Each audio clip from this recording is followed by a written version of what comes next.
But...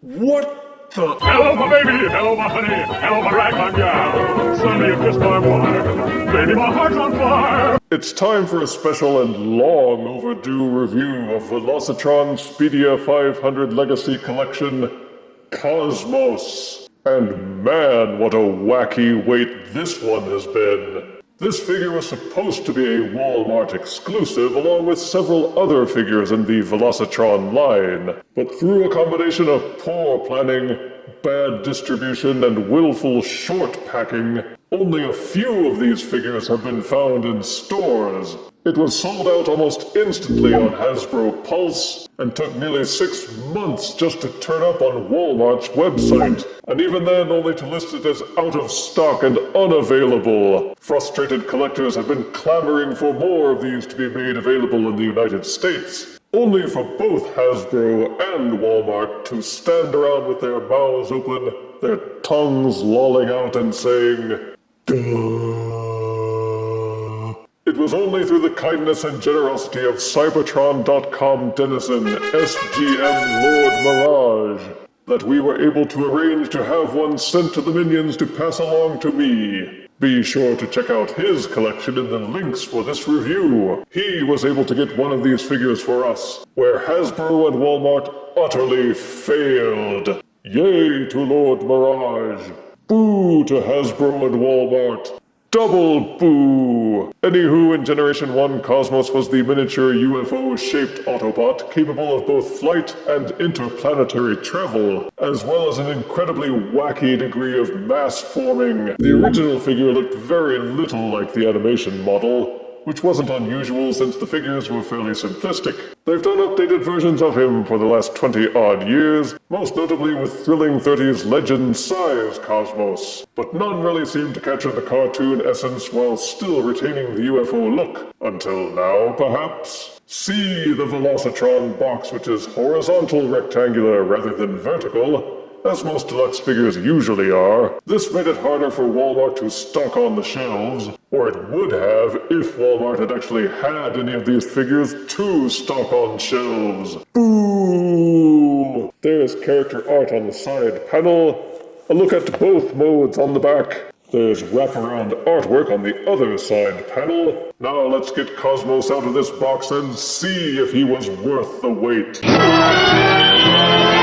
Out-of-box Legacy Velocitron Cosmos comes with his instruction booklet, a green gun weapon accessory, and a checkered racing flag accessory. The gun has ports to plug in the flag accessory so that he can use it to start races, or also use it as his white French I surrender flag. And this is the elusive Legends Deluxe Cosmos in Alt mode, a traditionally saucer-shaped UFO. Cosmos always gets props simply for not being a run-of-the-mill car former like most Autobots, though admittedly not many can appreciate the sheer novelty of having a flying saucer in their Transformer collection.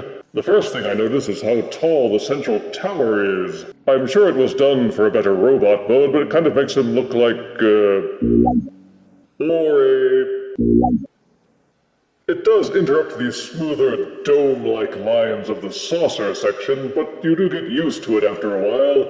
And everything else about the alt mode is a loving tribute to the Generation 1 figure in the cartoon. He's got the red dot on top, triple rocket thrusters on the back of each side, gun barrel nubs up front, and the trash can central section. He is done over in green with darker green around the rim of the saucer, and trimmed at the top of the tower, with some silver highlights and even a splash of blue, with some yellow plastic peeking out here and there. The sculpt has a lot of detail, mostly in the form of panel lines that you can see on spaceships, to give some impression of depth to an otherwise smooth hull. The transformation panels do leave some seaming, but Cosmos has a generally smooth profile from the top and sides.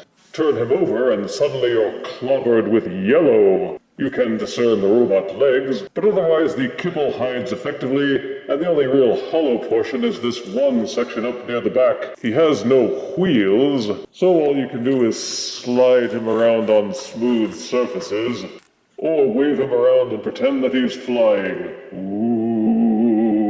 The figure has one 5mm port on each side of the ship, and one on the tower in the back. The gun nubs up at the front do support fire blast accessories, as well as the gun accessory. The instructions say to peg the gun into the port on his back. You can also plug them into the ports on the sides, though it's a tighter fit, because those ports are filled with paint, which tightens it up a bit. The alt mode is as good a display piece as any vehicular mode, with the added novelty of being a 50s-style flying saucer, and it can be fun to use display stands to have him hovering around your other figures. Ooh. Deluxe Cosmos transformation is a bit more involved than your average Deluxe, but yields good results. Flip him upside down, untab the arms from the sides and swivel them out. These tabs on the inside peg him into the side of the robot. The rear section of the saucer slides out on this yellow peg, and then these flaps at the side extend outward. Tilt the entire green tower section slightly up, while giving the pelvis section a little bit of a roll downward. This will form the robot hips and also move the tower section away from the central body.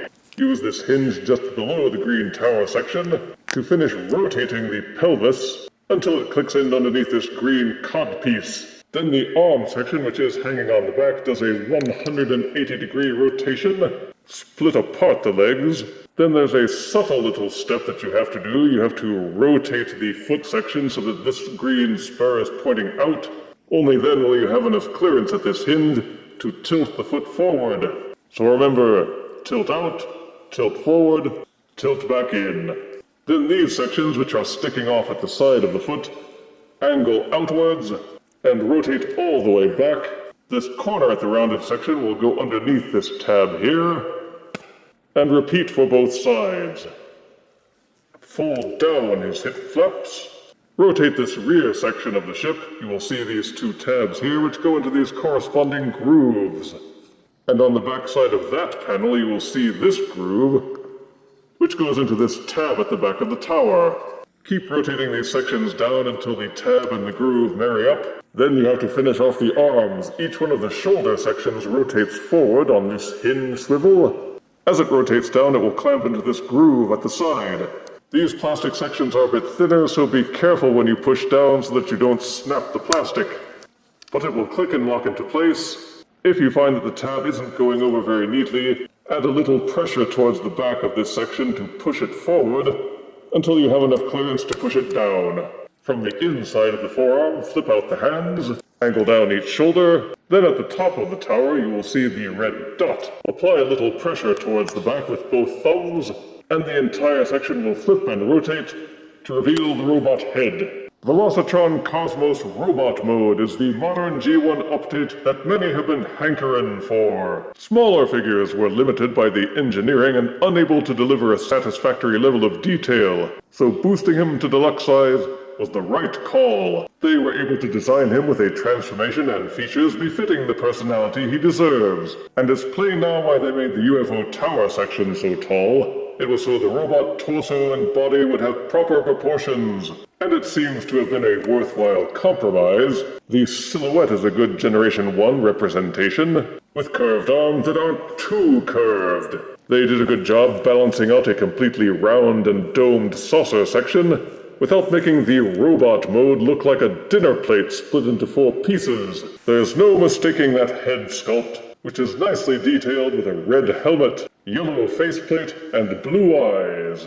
The detail from the UFO sculpt carries over well, with the newly exposed yellow portions having enough detail on them to keep them from looking too flat. The colors are still green and yellow, of course, with silver and blue highlights, but it's divvied up enough to give him a little variety. Everything tabs together well and he hardly rattles at all. Nothing feels too loose or floppy, not even the elbows, which were pinned. He looks mostly solid from every angle, but there are some very obvious hollow parts at the forearms and underneath the feet. But third-party companies have already made filler kits for these, and you can find them easily online if you're the kind who doesn't mind using such things to modify your figures. The saucer rockets are at the back of his shoulders, but they added fresh ones on the backs of his hands, and they become his brass knuckles. The back kibble is nicely unobtrusive, and it was clever how they split the rounded portions of the feet to become his heel spurs instead of being lazy and leaving it all as one piece. Kudos! The robot mode has one exposed 5mm port on his back, one near each elbow, one at the side of each shin, and one underneath each foot. So he does have options for being armed up, instead of being stuck with his surrender monkey flag all the time. I give up. For articulation, Legends Velocitron Cosmos has a 360-degree rotating head, which is mounted on a ball socket, so it will also waggle to the left and to the right, and forwards and backwards. Throw in the transformation for the head panel, and you can also have him nod forward. Each shoulder will fully rotate. The elbows are pinned for a 90-degree bend, which leaves an ugly gap here. But each forearm will also swivel in its socket, and each hand will tilt in and out as part of the transformation. Despite all the junk on his back, he does a full waist rotation. Though when this portion at the back hits the hip flaps, you have to make sure that there's enough clearance to get it past.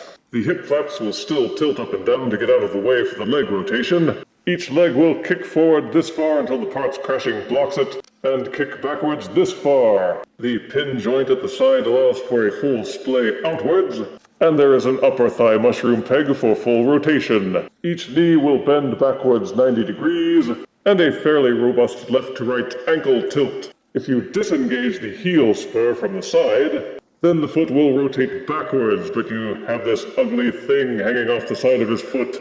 Boo! Locking the heel spur in also locks the ankle so it won't tilt forwards or backwards at all. It would have been stellar with forward and backward ankle tilting, but despite the limitations, his articulation setup gives you a lot of mileage for good action poses.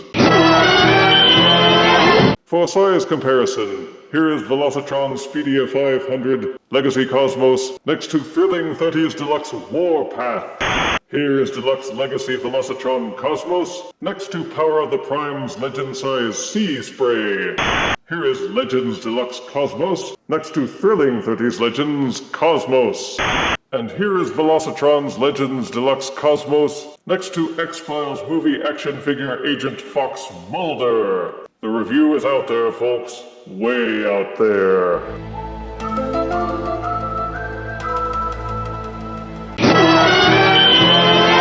Ever since Generation 1, Cosmos just hasn't had any good figures. Even the Generation 1 figure suffered from one-legged syndrome and semicircle arms. Thrilling 30s was okay, but it just didn't hit that sweet spot. But Velocitron Legacy Cosmos may be the figure to beat for a few years to come. Maybe even longer than that, if Hasbro doesn't get on the ball and start supplying more of them. Positives are excellent alt and robot modes with plenty of color and detail. A clever transformation, strong articulation. All of the parts are hard plastic, there are no soft rubber parts. He has the ability to accessorize to a fair degree, and there's just the kitschiness of having a UFO among your Autobot collection. The transformation has satisfying results without any of the saucer being too obvious in robot mode. Negatives are that the tower section of the UFO is a bit too tall and pretty hard to ignore. Some of the ports which had paint applied feel worrisomely tight. I worry the elbow pins will loosen over time and lead to floppy arm syndrome. The hollow forearms are really glaring, and some parts of the transformation feel like they require a troubling degree of force applied to some thin plastic. And there was the whole issue of the exclusive status and bad distribution. So I will need to divide the review results into 3 portions. For the figure itself, Velocitron Speedia 500 Legacy Deluxe Cosmos earns a solid 8 out of 10 deaths. For sheer generosity, the supplier SGMLordMirage gets one of my rare 10 out of 10 deaths. And to Hasbro and Walmart, who were not content to merely fail with this figure's release, but had to fail miserably, they earn my very first 0 out of 10 deaths. And now, because they were the ones who received the package, my minions wanted to dedicate a song to thank Walmart and Hasbro for making this figure so easy to track down. All hail to Lord Mirage! He sold and spent the spare cosmos. He succeeded where Walmart failed. Lord Mirage is cooler than them. Their exclusive figure setup is moronic. They never ever make enough. The Pulse website never has them in stock. All they ever make is lame excuses.